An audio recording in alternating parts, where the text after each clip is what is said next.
성도 여러분, 오늘도 주님과 함께 복된 하루 되시기 바랍니다. 우리 함께 10월 샘물의 기도 하나님께 올려드리겠습니다. 마음과 샘물의 기도를 하나님께 드립니다. 먼저 주님의 은혜를 구합니다. 하나님이여, 주의 인자를 따라 내게 은혜를 베푸시며 주의 많은 긍휼을 따라 내 죄악을 지워주소서. 아멘. 하나님 아버지, 오늘도 주님의 인자와 긍휼을 구합니다. 날마다 우리에게 풍성한 은혜를 베푸시며 우리의 죄악을 용서하여 주옵소서. 교회와 예배를 위해 기도합니다. 이 집은 살아계신 하나님의 교회요 진리의 기둥과 터니라. 아멘. 하나님, 우리 샘물교회가 믿음의 반석 위에 굳건한 교회 되게 하옵소서. 살아계신 하나님의 역사가 날마다 경험되게 하시고 말씀과 예배, 교제와 나눔, 성김과 봉사, 선교와 전도가 가득한 교회 되게 하옵소서. 예배의 자리마다 풍성한 은혜와 감격을 경험하게 하옵소서. 목장과 다음 세대를 위해 기도합니다. 내가 이것으로 형제를 깨우치면 그리스도 예수의 좋은 일꾼이 되어 믿음의 말씀과 내가 따르는 좋은 교훈으로 양육을 받으리라. 아멘. 하나님, 샘물의 목장과 다음 세대를 지켜주옵소서. 목자들에게는 지혜와 능력을 더해 주시고 목원들에게는 아름다운 마음을 더해 주소서. 그리스도 예수의 좋은 일꾼이 넘쳐나게 하시고 믿음의 말씀과 좋은 교훈으로 다음 세대를 양육하게 하소서. 선교와 전도를 위해 기도합니다. 내가 복음을 위하여 모든 것을 행함은 복음에 참여하고자 함이라. 아멘. 하나님, 우리 안에 구원의 기쁨과 감격이 넘치게 하시고 자원하는 심령을 주옵소서. 한 영혼을 향한 갈급한 마음을 주시고 우리 입술을 통해 날마다 복음이 증거되게 하소서. 세계 각지에서 복음을 증거하는 선교사님들을 지켜주시고 지치지 않는 체력과 열정과 풍성한 열매를 더해 주옵소서. 나라를 위해 기도합니다. 부와 귀가 주께로 말미암고 또 주는 만물의 주제가 되사 손에 권세와 능력이 있사오니 모든 사람을 크게 하심과 강하게 하심이 주의 손에 있나이다. 아멘. 하나님, 모든 것이 주님의 것입니다. 이 땅 가운데 하나님의 통치하심이 드러나게 하시고 정의와 공의가 바로 세워지는 놀라운 역사를 경험케 하옵소서. 오늘도 샘물 성도의 하루를 지켜주시고 주님의 역사를 경험케 하옵소서. 예수님의 이름으로 기도합니다. 아멘. 이제 하나님 말씀 보겠습니다. 오늘 함께 나눌 말씀은 사무엘하서 21장 15절에서 22절 말씀입니다.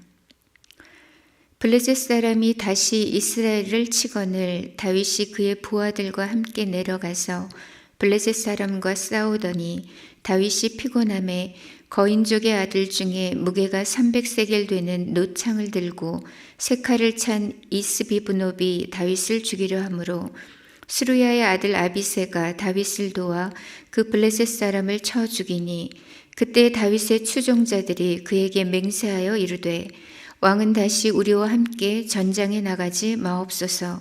이스라엘의 등불이 꺼지지 말게 하옵소서 하니라. 그 후에 다시 블레셋 사람과 곱에서 전쟁할 때에 후사 사람 십북에는 거인족의 아들 중에 삽을 쳐 죽였고 또다시 블레셋 사람과 곱에서 전쟁할 때에 베들레헴 사람 야레오르김의 아들 엘하나는 가드 골리앗의 아우 라흐미를 죽였는데 그자의 창자루는 배틀채 같았더라. 또 가드에서 전쟁할 때 그곳에 키가 큰 자 하나는 손가락과 발가락이 각기 6개씩 모두 24개가 있는데 그도 거인족의 소생이라. 그가 이스라엘 사람을 능욕함으로 다윗의 형 삼마의 아들 요나단이 그를 죽이니라.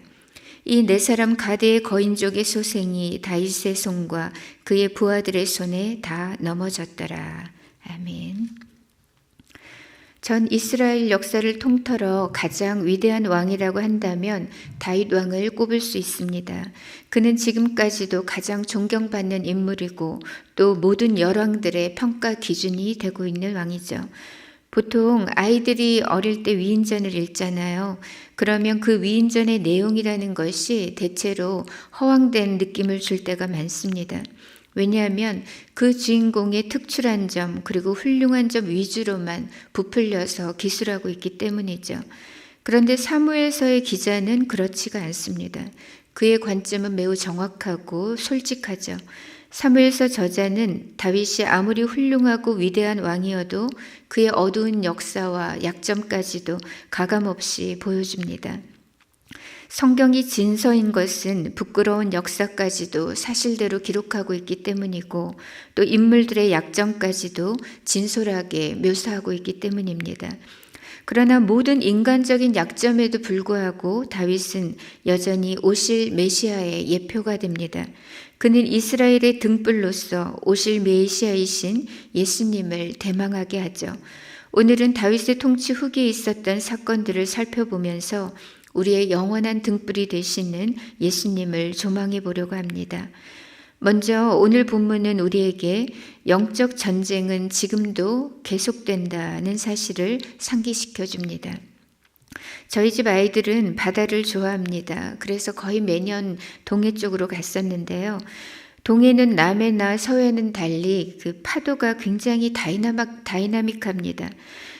바다에 나가보면 파도가 그냥 일정한 크기로만 오는 것이 아니라 잔잔하게 몇 번 오는가 하면 갑자기 큰 파도가 들이치고 다시 작은 파도들이 밀려오다가 이내도다 또다시 큰 파도가 밀려들죠. 이렇게 크고 작은 파도가 그치지 않는 것이 또한 우리의 인생인 것 같습니다. 삶의 한 고비를 넘고 나면 또다시 다른 어려움이 닥쳐오고 또 좀 살만하다 싶으면 예상치 못한 난관들이 밀려오는 거죠. 저는 오늘 본문을 처음 접했을 때는 굉장히 놀랐습니다. 뭐야, 골리앗 외에 거인들이 또 있었나? 또 골리앗 이후에도 이렇게 여러 명의 거인들이 계속 공격을 했었나? 이런 생각을 하게 되었습니다. 우리는 이스라엘을 공격한 거인이라고 하면 주로 골리앗을 떠올리지만 오늘 본문은 그 후로도 여러 명의 거인들이 그것도 계속해서 이스라엘을 공격했음을 알게 됩니다. 예전 소년 다윗에 의해서 골리앗은 제거되었지만 그 골리앗의 동생을 비롯해서 여러 블레셋의 거인들은 이후에도 계속 이스라엘을 괴롭혔습니다. 본문 21절 말씀을 보시면 그가 이스라엘 사람을 능욕함으로 다윗의 형 삼마의 아들 요나단이 그를 죽였다고 했습니다. 가드에서 전쟁을 할 때였죠. 거인의 이름은 나오지 않는데 손가락이 6개, 발가락이 6개씩인 한 거인이 이스라엘 사람을 능욕했고 그 때문에 당시 다윗의 조카였던 삼마가 나가서 거인을 죽였습니다. 예전에도 마찬가지였죠. 다윗이 전쟁터의 형들에게 심부름을 갔다가 그가 거기서 골리앗과 맞붙었던 이유는 그 할례받지 못한 골리앗이 하나님의 군대를 모욕했기 때문입니다. 보통 고대의 전쟁은 이 나라와 저 나라 그 신들의 대결로 여겨졌습니다. 그러므로 골리앗이 하나님의 군대를 모욕했다는 것은 곧 살아계신 이스라엘의 하나님을 모욕한 것과 같은 거죠.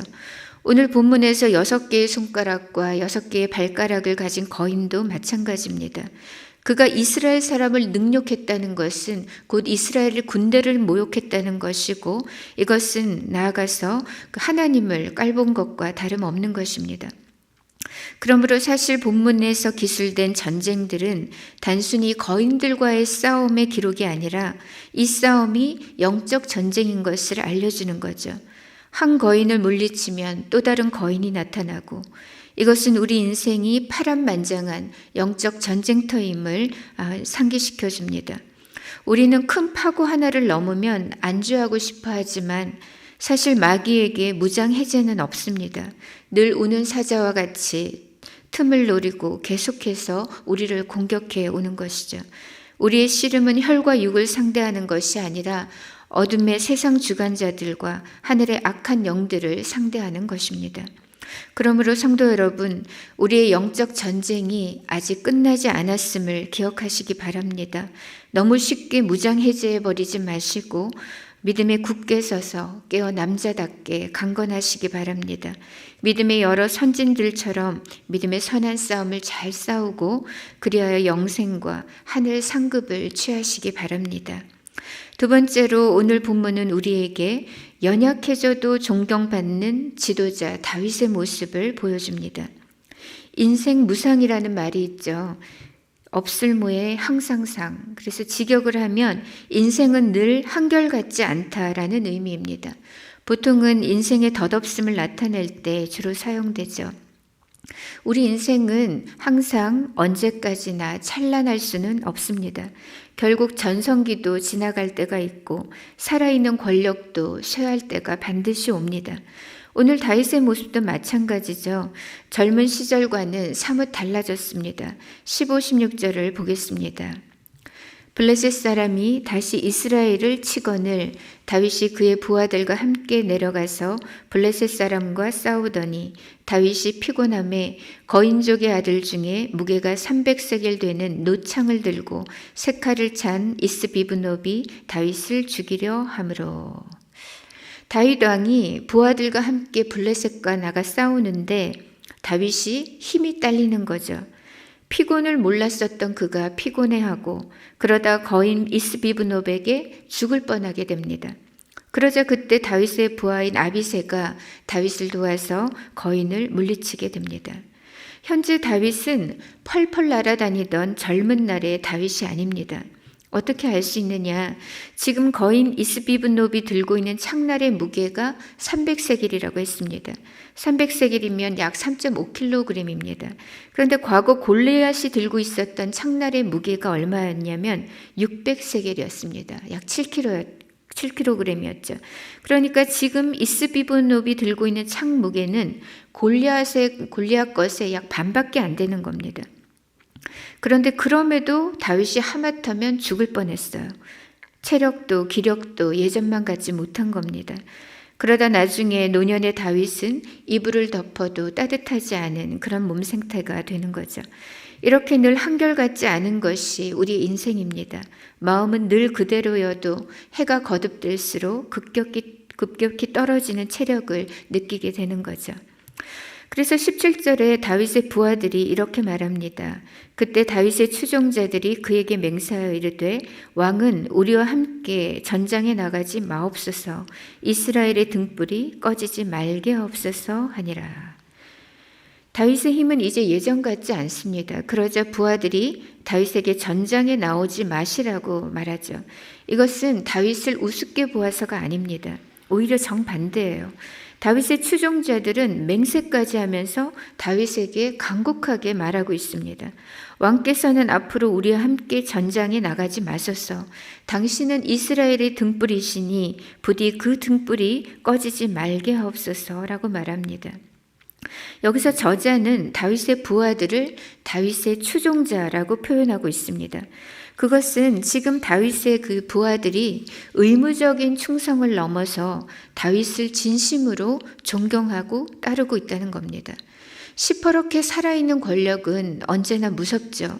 그러나 존경은 또 다른 문제입니다. 우리는 우리의 부모님이 연로해지셔서 아무것도 하지 못하고 병상에 누워 계실지라도 그간에 받은 사랑과 그 존재만으로도 부모님을 깊이 사랑하고 존경합니다. 마찬가지로 아무리 약해진 다윗이어도 부하들은 다윗을 그 존재로서 몹시 아끼고 사랑하고 있습니다. 자신들의 생명을 대신해서 다윗을 지켜내려고 할 만큼 그를 마음 깊이 존경하고 따르고 있는 것입니다. 다윗은 인격적으로 존경받는 지도자였습니다. 저는 우리의 삶도 이랬으면 좋겠습니다.